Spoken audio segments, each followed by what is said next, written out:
Hello and welcome to Macabre Mysteries. Like and subscribe and follow on TikTok and Instagram for more scary stories. Hey Reddit, what's the scariest true stories you know? I grew up in a funeral home. I helped out in the office.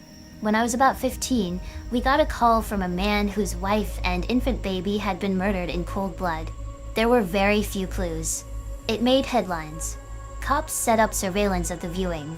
It was heartbreaking, as the mother was holding the baby in her arms. I was asked to take the flower cards and periodically get the husband and ask if he recognized the names. I then photocopied them and put them back. I did it because I was a kid, people knew me, and I was unobtrusive. I talked to the husband quite a bit. He seemed devastated and shaken.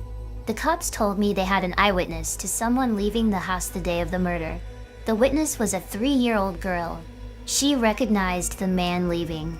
It was the husband's best friend.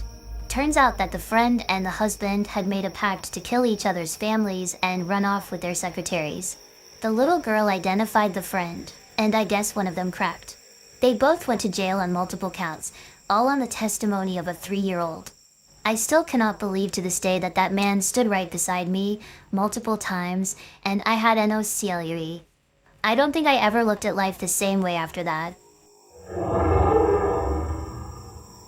My great aunt woke up in the middle of the night. She heard her dog making these low growls. She was single at the time and living alone in her ranch-style home. She walked out to her living room to check things out. She didn't see or hear anything out of the ordinary, so she decided to make sure her door and front windows were locked. Door was locked. First window she checked was locked. When she lifted the mini blind on the second window, it was wide open and a guy in a ski mask was standing there. She said he laughed this evil laugh and said, "Party time." Then he started to climb in. She screamed that she had a gun. Her dog started barking his head off. The would-be rapist decided to bolt. My aunt did get a gun after that and learned how to use it. I can't even think about what would have happened to her if she didn't have her dog to warn her. Everything to do with Hajj Muhammad Mesfui. He was a shoemaker who lived in Morocco in the late 19th and early 20th century. He and his accomplice, a 70-year-old woman called Anna, used to drug and kill young women who came to the shop. Eventually, one of the victim's parents traced her movements to the shop, and after the remains of 36 mutilated corpses were discovered nearby, Mesfui and Anna were questioned and tortured. Anna didn't survive, but Mesfui confessed to murdering them, usually for a tiny amount of money. His initial sentence was crucifixion, a very unusual punishment even then. However, there were many protests from powerful foreign embassies, and Morocco couldn't do much against them. Instead, he was sentenced to beheading, a more common punishment. However, the mood in Marrakesh was that this was far too lenient, so they settled on immurement, being walled up alive. A special cell was constructed in the wall of the bazaar, about 2 by 2 by 6 feet. Chains were attached to one wall to ensure he would be kept standing. Mesfui wasn't told of his fate until the morning of his execution, when he was led, screaming, in chains and slowly bricked up inside. Once the last course had been laid, the crowd would fall silent until he started screaming when they would cheer. He screamed nearly constantly for 2 days. On the 3rd day, he fell silent. James Bulger. He was just 2 years old and with his mom running errands.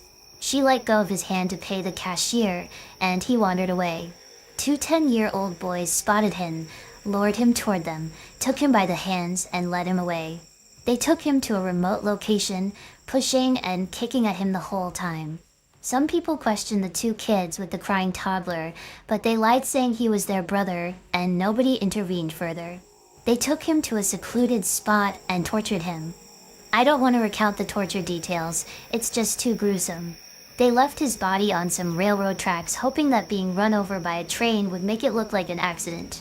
He was found days later, his body severed in half by a train. The boys were caught and became the youngest convicted murderers in British history. Security footage from the day they took James shows them watching children, picking out a target. And they were just kids themselves. They were released at 18. One of them is back in jail for possessing child abuse photos on his computer. The most terrifying thing about this for me is that my own son is only 2 now, and James's murderers were just children, too. It was premeditated and intentional and entirely random. Just a momentary lapse in attention, and he became a target of 2 murderous children. Children. To think that children younger than my stepson are capable of such a thing. Ugh. Everything about this case is just horrifying. My dad worked in a morgue during college in the 60s. One time on the night shift, he was training a recent hire who was wheeling a body down the hallway. The body was under a sheet, but all of a sudden started to sit up. The guy immediately freaked out, ran out the doors, and quit. Apparently, a dead body can have muscle contractions in the abs, causing it to start sitting up. The more you know, I guess. The story of the Lake Nyos disaster. The lake periodically belches a cloud of invisible carbon dioxide gas that suffocates everything within a 16-mile radius. In 1986, over 1,700 people and all their livestock died without even understanding what was happening to them. The Nutty Putty Cave Incident. A spelunker got stuck upside down in a narrow cave for 26 hours. Crews tried to pull him out with pulleys, but had to be careful not to break his legs, because that could be fatal with the circumstances he was in. Rescuers even almost dislodged him, only for an anchor to fail at the last second, plunging him back into the crevice. He eventually died, and they sealed the cave shut with him inside. I've told this story before. I'm an eye doctor, and I had a patient come to me with an infected eyelid 2 other eye doctors tried to treat and failed. They were dumping all sorts of medicine into it, and it wasn't getting any better.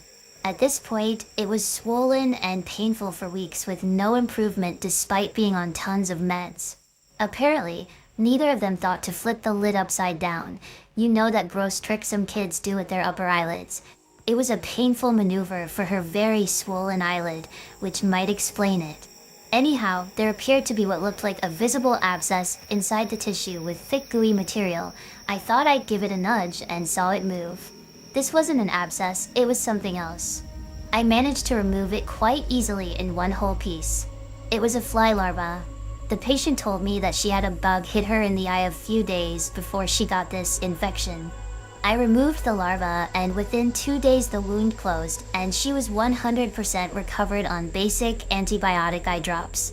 Yes, I do have the photos from this case for those interested. The story of Jamie Kloss is terrifying.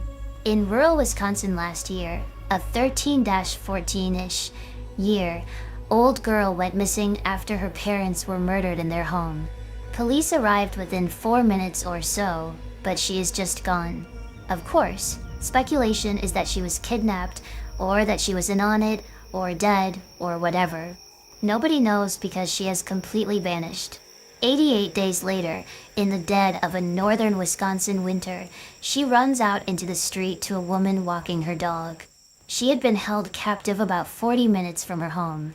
All of that is scary enough, but here's the terrifying part. She had never had any contact with the guy that murdered her family and abducted her. One day he was driving to a new job, at which he only lasted a day, and saw her get on the school bus. At that moment he decided that he was going to take her. There was no warning, no grooming. There was absolutely nothing that she or her family could have done to avoid everything. A creepy young man saw her from 100 foot away and decided that he would murder her family and take her for himself. The murder of the Gruen family. A deranged pedo named Joseph Edward Duncan was already on the run from the cops for a past sexual assault. He was incredibly charming and manipulative and was truly pure evil. He camped outside a family's rural home, unseen by them. He picked it out after driving past it and seeing children's toys outside. He watched them from afar, got to know their routine with the intent of kidnapping the children. 10-year-old Dylan, 8-year-old Shasta. Jed found the lock on the door was broken, entered the home in the middle of the night, and tied up the mom, dad, and teenage son. He put Shasta and Dylan in his car and killed the rest of the family with a hammer. He traveled around various campsites and cabins with Shasta and Dylan captive, sexually abusing, torturing, and raping them. He eventually shot Dylan, but Shasta talked him out of killing her. Jed ended up telling her she taught him how to love. The scariest part is a CCTV footage of Jed and Shasta at a gas station, because you could easily believe they were just a normal dad and a grumpy daughter if you were an onlooker. Eventually, he took her to a diner where he was finally apprehended when a waitress noticed something was up, and Shasta was saved after 7 weeks in his clutches. As he was dragged away, he called to her, "Promise me you'll visit me in prison," and she said she would. I don't know if she ever did. Jed was put on death row and found to be guilty of 3 previous child murders. He died a few months ago from cancer. But the worst part of it all is how horrible Shasta's life has been afterwards. Drug addiction, in and out of jail, losing her children, etc. Just the most horrifying story ever. Alison Botha. On December 18th, 1994, Port Elizabeth resident Alison Botha was abducted, raped, stabbed, and left for dead by Franz du Toit and the Jens Kruger. They slashed her throat 17 times, so deep she had to hold her own head on as she crawled to the road for help. With her other hand, she had to hold in the organs spilling from her stomach, where she had been stabbed more than 30 times.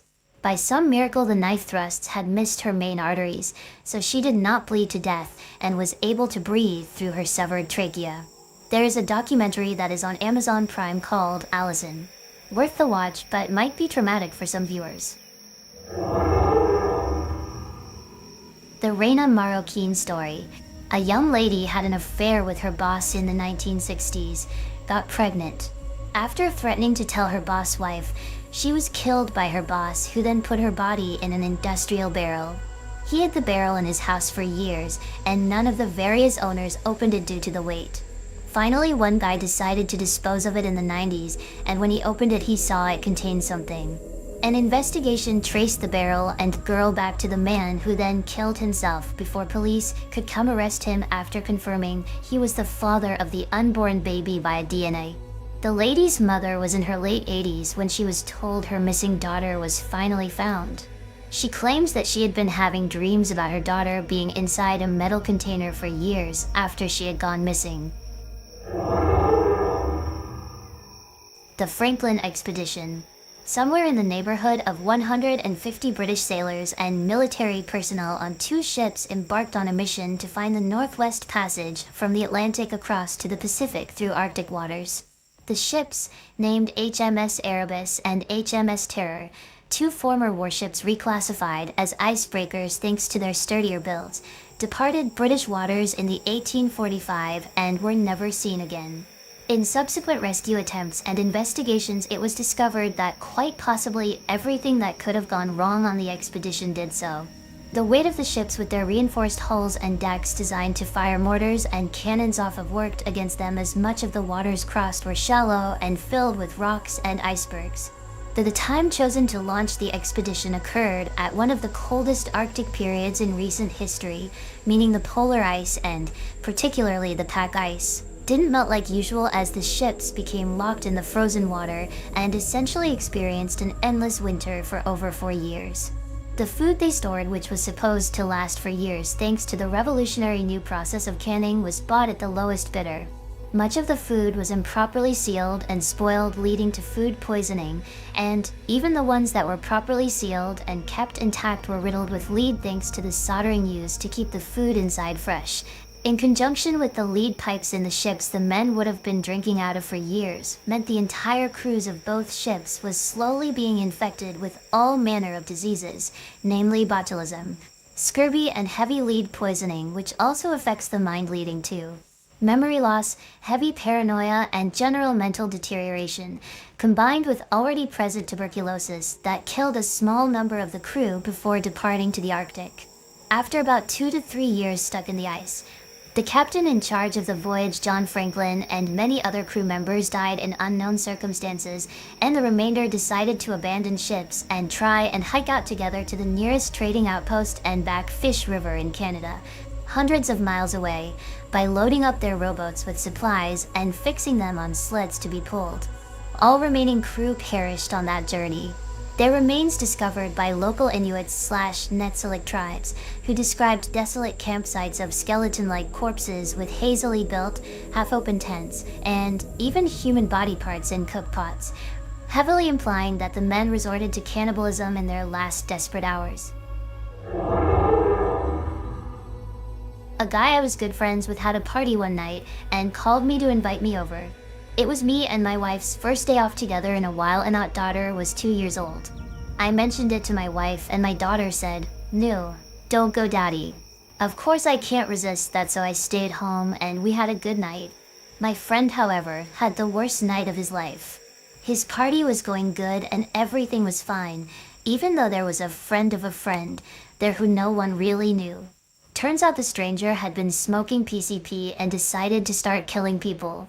He took a butcher knife and slashed 3 people's throats. My friend's wife threw their kids out of a 2-story window and jumped out herself, took them into the woods and called the police. All 3 people died. The police found the guy walking down the side of the road covered in blood and incoherent. He had no idea what he just did. So he said, "What really pisses me off is he was such a good guy. He was a big biker-looking teddy bear. Was never an asshole to anyone and always did what was the right thing. We worked together and hit it off from day one. Always ready with a joke and smile. Maybe not going saved my life, or maybe I could have helped, that weighs on me even 20 years later. The fact that some little PS destroyed the lives of 3 good families that he didn't even know really pisses me off, and I hope he rots in prison and gets his ass kicked every day. Rip Blaine. You were a good man." I used to work at a cave. It was a tourist attraction. Very busy place. The tour guides used to tell people all the different ways that people died in the cave. This script was changed in the late 90s to make the tour more G-rated. But needless to say, all of us employees still know how many people had died there since the 1890s. It was always one of those things that we joked about amongst us. Anyways, one evening after closing, some of the tour guides were messing with a brand new tour guide and told her to go sweep the cave. Remember, this is a cave, so I thought this was the practical joke. Nope. They told her to make sure she got back in an area that was quite a ways back from the entrance. Once they saw she was back there, they started swinging the extremely large, thick, bank vault-like door shut. They managed to get it shut while she was still making a beeline for the entrance. They then turned off the cave lights from the outside. I told the guys to let her out quick and not prolong the torture. We all heard the Fate screaming and banging on the vault. And then it stopped. We all quickly rushed to get the door open. Flipped the lights on, but she wasn't anywhere to be seen. She was tucked away behind a corner, quite a ways away from the entrance. Farther than we thought she could make it in the dark. She was sitting on the ground, rocking back and forth with her arms wrapped around her knees, hyperventilating. After we got her somewhat calmed down, all she said was, "Someone grabbed me." She was never the same after that night. She was a bubbly, outgoing person before, and a quiet, standoffish person after. We could never get her to talk more about it, and she quit soon after.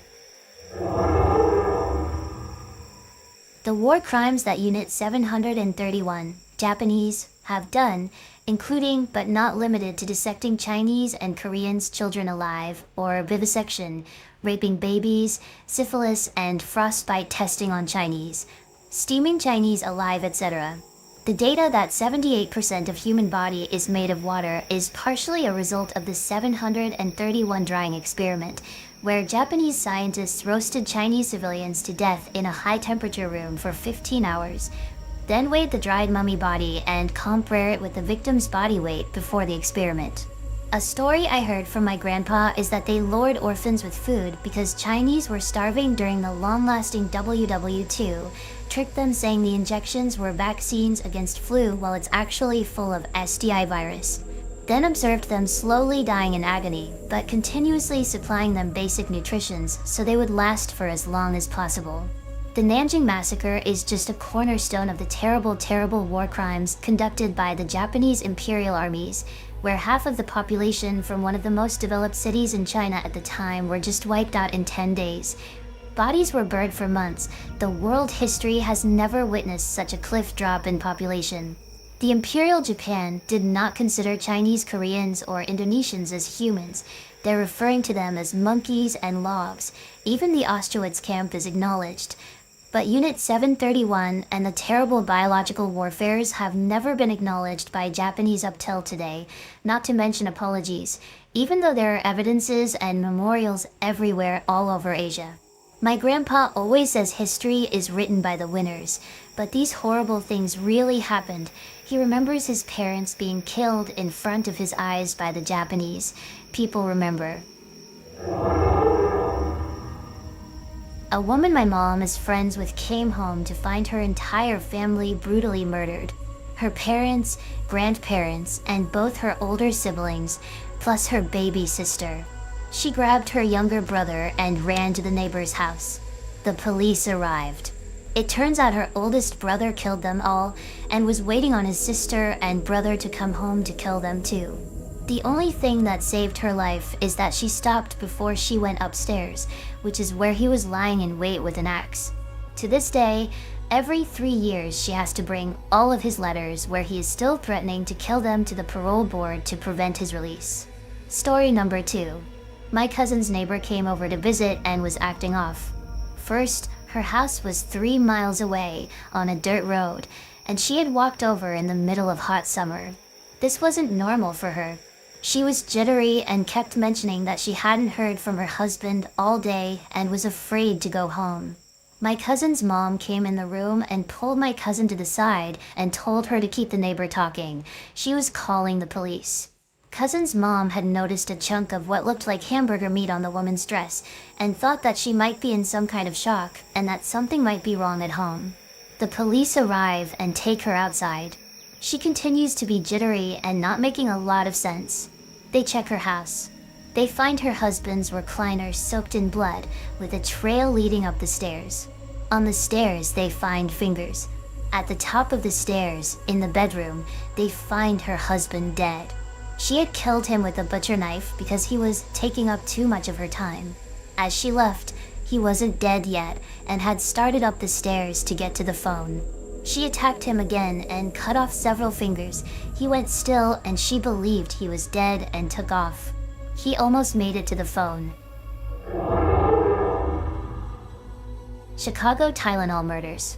The Chicago Tylenol murders were a series of poisoning deaths resulting from drug tampering in the Chicago metropolitan area in 1982. The victims had all taken Tylenol-branded acetaminophen capsules that had been laced with potassium cyanide. A total of 7 people died in the original poisonings, with several more deaths in subsequent copycat crimes. No suspect was ever charged or convicted of the poisonings. The incidents led to reforms in the packaging of over-the-counter substances and to federal anti-tampering laws. The actions of Johnson & Johnson to reduce deaths and warn the public of poisoning risks have been widely praised as an exemplary public relations response to such a crisis. One of my best friends growing up had an aunt that was the sweetest, most generous woman you could possibly know. She started dating a man that fell in love with her because of how sweet and kind she was. After a month or so of being together, he accused her of being too nice to other people, so he bludgeoned her until she was unconscious and cut her heart out of her chest while she was still alive. He thought that it was the worst example of sheer disrespect that she would exhibit kindness towards other people when she was in a committed relationship.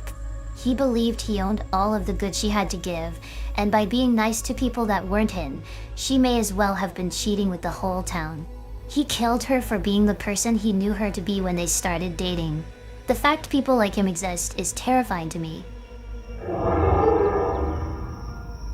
Nirpaya case, 2012, Delhi. A female student boarded an off-duty bus with a male friend. They were returning home after watching a film. The 6 men, who were already on board, including the driver, attacked the couple, taking turns to rape the woman in the moving bus around the city, before brutally assaulting her with an iron rod. Her friend was beaten and tied to watch the assault. They were then thrown out onto the roadside to die. Some passers-by found them naked and bloodied and called the police. 2 weeks later, After widespread protests that demanded India reckon with its treatment of women, the victim died in a hospital in Singapore, where she was taken for further treatment after her condition deteriorated in a Delhi hospital. All 6 people were arrested for the attack. One of them was found dead in jail in March 2013, having apparently taken his own life.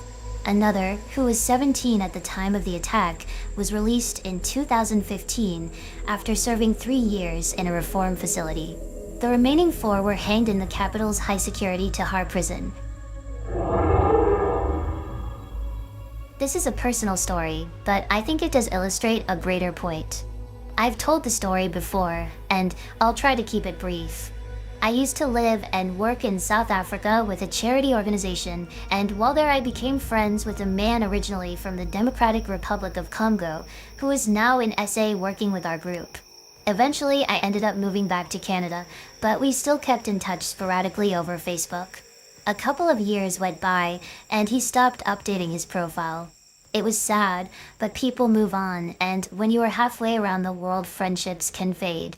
However, a couple of years after that, I was back in South Africa on holidays, and I asked some mutual friends if they knew where he was so that maybe we could all meet up and catch up on old time. Unfortunately, all they knew was that he had moved away around the time he stopped updating his profile, and no one knew where he ended up. Another friend and I decided to try and track him down. We ended up getting a hold of his family, who were in Kinshasa, DRC. They knew that he had planned to go to Angola for a job opportunity, but they too had not heard from him in well over a year.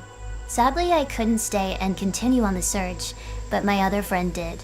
He found that he did indeed make it to Luanda in Angola and was heading towards a town called Luau near to the Angola/DRC border. However, this is where the trail went cold, and he disappeared off the face of the earth. No one knows what happened to him. Maybe he fell ill and died and was quickly buried somewhere with no one being informed. Maybe he fell victim to foul play. Maybe in the vast wilderness he got lost or hurt or whatever. We will never know. We informed his family of what we found, and they were grateful, but they too have reached closure in feeling that he is dead. Unfortunately, that is the fate that could befall many itinerant workers, and in many areas of developing countries, there is few resources or will available to make more than a cursory search, if that. The point is, it is possible for people to disappear even in this day and age. Usually it is the less fortunate or itinerant people, or those in areas too remote or undeveloped to have proper social safety nets to help them. We rarely think of the possibly until it affects us or someone we know, but it isn't that hard for us or a loved one to go missing and the ones left behind to never know what happened, and that is a scary thought. My mother works in hospice, which is basically where people are sent to die as comfortably as possible. Cancer patients and elderly galore there.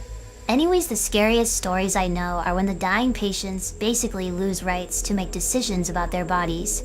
Sometimes it's because of Alzheimer's or dementia, but that means it's often your kids or your grandkids calling the shots for your health. While my mom didn't work in hospice for long because a lot of kids or grandkids will selfishly keep these people alive for as long as possible. And let me tell you, there's only so much morphine they can give you without killing you, and the body is capable of dishing out a lot of pain that pain meds can't fix. There is also a particularly cruel type of cancer that affects the pain regions of your brain. Really, there is a reason people advocate for compassionate death when one is suffering from terminal illness. Death is natural. Sometimes turning off the machines is the right thing. But when your next of kin feels sad about the idea of you dying sometime, something that should have taken a few days will be dragged out for years to come. These patients aren't happy or enjoying their last few days. They are suffering. They beg for more painkillers when they've already reached maximum dosage. Sometimes they ask to die, and you can't just let nature take its course. This is literally my worst nightmare. I promise my mother if she ever gets that sick I won't do that to her, and I'm sticking to my guns. Sometimes they will stop eating in an attempt to die, and then the nurses are forced to stick a tube down their throats to keep them alive. This is, in my opinion, torture. People don't do this to your elders, please. Don't make them beg for death. Not as bad as most of what's here, but an interesting deep-sea study was conducted last year that has some frightening implications. Marine biologists took 3 alligator carcasses and dropped them 6,600 feet into the Gulf of Mexico. This is deep enough that there is no natural light, therefore no plants. Without plants, the ecosystem must sustain itself on marine snow, which is usually scraps of dead animals that were partially eaten nearer to the surface, but the less desirable pieces weren't touched and sank. The ecosystem this deep is basically all scavengers, with a few small predators. The first of the 3 gators was fully consumed after less than 24 hours by giant amphipods, large deep-sea invertebrates the size of a grapefruit. The second was consumed more slowly. After 51 days, only bones were left. Interestingly, a new species of bone-eating worm was found on the remains. The third carcass is the one that gives me chills. When the scientists sent their probe down to look at it, it was gone. Not a trace. There were drag marks on the seabed, and the ropes used to hold it in place had been torn apart, but other than that, it was gone. In waters this deep, most animals are the size of a cat or smaller. They stay small because food is so scarce. To be big enough to tear through rope, pick up an 80-pound gator, and leave with it, whatever took it must have been an order of magnitude larger than anything that lives that deep. It's possible it was a shark, but sharks of the estimated size required don't often live so deep. We still don't know what took that gator. Edit. There's been a lot of discussion in the comments about different possible culprits. While it's impossible to say for sure, the most likely species is the 6-gill shark, one of the handful of truly large species that lives this deep. Other possible options include the Greenland shark and Magnapinna squid. I would have hated to be at the Battle of Verdun. Here's a collection of survivor stories that give you an idea of how horrible it was. Just a few. I have returned from the most terrible ordeal I have ever witnessed. For days and 4 nights, 96 hours, the last 2 days in ice-cold mud, kept under relentless fire, without any protection whatsoever except for the narrow trench, which even seemed to be too wide. I arrived with 175 men. I returned with 34, of whom several had half turned insane. One soldier was going insane with thirst and drank from a pond covered with a greenish layer near Lum Mortem, dead man's hell. A corpse was afloat in it, his black countenance face down in the water and his abdomen swollen as if he had been filling himself up with water for days now. We all carried the smell of dead bodies with us. The bread we ate, the stagnant water we drank. Everything we touched smelled of decomposition due to the fact that the earth surrounding us was packed with dead bodies. Everyone who searches for cover in a shell hole stumbles across slippery, decomposing bodies and has to proceed with smelly hands and smelly clothes. The New London School explosion. A school in Texas in 1937 tried to tap into natural gas on their own, and it ended up leaking and blowing up the school. It's the reason they make natural gas scented in Texas and probably the US now. I'm amazed I never heard of this in school because it seems like something that should be taught. I read some survivor stories and I had fucking nightmares. It was horrible. 3 in particular stuck with me. One was a 7 or 8-year-old girl. She saw her best friend and playmate with her entire body crushed by concrete with only her shoulders and head above it, and she still had a lollipop in her mouth like she didn't know what happened. Another was a guy I think is 16 to 17-year-old, helping undig people and bring them out of the wreckage. He saw a dad holding his daughter crying his eyes out while the back of the girl's head was broken open with her brain on the ground next to her. The last was a 9-ish-year-old girl who went to find her mom after it happened. There was a PTA meeting going on at the time, so there was a lot of parents at the scene. Her mom was freaking out trying to find her, but didn't even recognize her. She went up to her mom and called out to her, but she just kept saying, "You're not my daughter." She was so covered in blood and ash and tears that her own mother couldn't recognize her. It was a truly horrifying thing. Thank you for watching, and please subscribe for more.